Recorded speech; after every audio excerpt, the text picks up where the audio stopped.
Olha, um projeto de lei que obriga o governo do estado a fornecer medicamentos à base de canabidiol pelo SUS pode ser aprovado oficialmente nesta quarta-feira.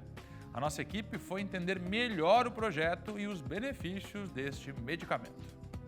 O projeto de lei já foi aprovado pelos deputados da Comissão de Constituição e Justiça e agora passa para a última fase de aprovação. 20 estados hoje já têm legislações específicas, mas o projeto de lei que nós apresentamos em 2021, ele sofreu muitas melhoras nesse tempo e ele dá ao médico a autonomia de derrogar qual é a patologia que será tratada por ele.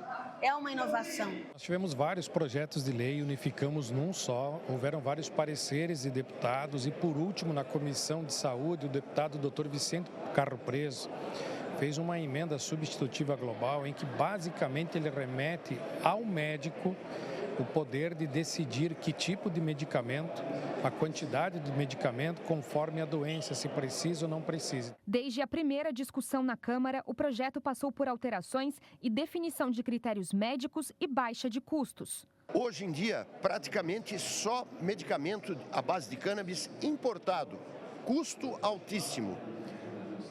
O projeto flexibiliza para que o Estado possa adquirir de entidades não governamentais que produzam esse medicamento sob as normas da Anvisa.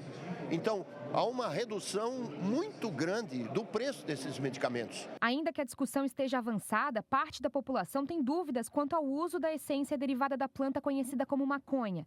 O médico Alexandre Buffon estuda o extrato há anos e explica. Esses distúrbios do sistema nervoso central, tipo Alzheimer, existem alguns trabalhos mostrando melhora. São coisas recentes, incipientes ainda, mas temos trabalhos.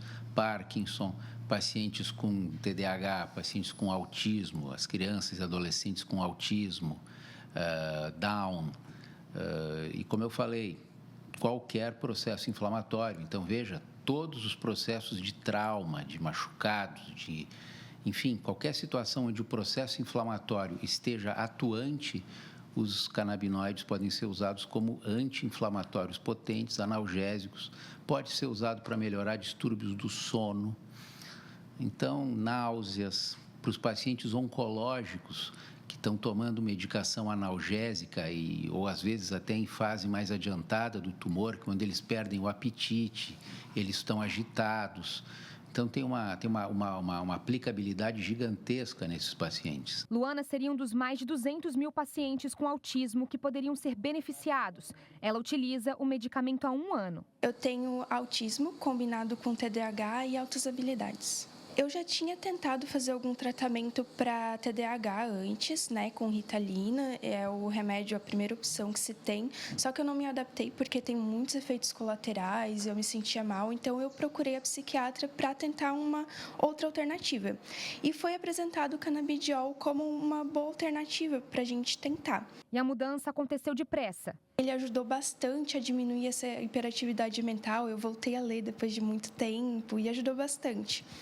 Só que eu notei que ele foi muito melhor para outras coisas, para além do TDAH. No finalzinho da pandemia, eu estava num nível que eu não conseguia ir na rua receber um lanche de entrega, sabe? Tinha que pedir para outra pessoa ir para mim. E aí eu comecei a tomar ele, eu me tornei uma pessoa super sociável, eu converso com as outras pessoas, agora essa entrevista, por exemplo, eu não estaria dando se fosse uns anos atrás. Então, assim, me ajudou muito nessa parte. Se aprovada, a lei deve exigir que a prescrição do medicamento seja feita por um médico aprovado pela Anvisa e o Conselho Regional de Medicina. E a Secretaria Estadual de Saúde deve criar critérios para a regularização do medicamento. O projeto de lei que prevê obrigatoriedade no fornecimento de medicamentos à base de canabidiol pelo Sistema Único de Saúde será votado hoje. A votação acontece durante visita da Assembleia aos municípios catarinenses no programa Alesc Itinerante. Quando eles foram lançados era realmente incomparável, agora está um pouco mais barato, mas ainda não é medicamento de fácil acesso para a população. Então, a vez que fosse disponibilizado isso para o Sistema Único de Saúde, esses pacientes que hoje não têm acesso a essa medicação vão passar a ter.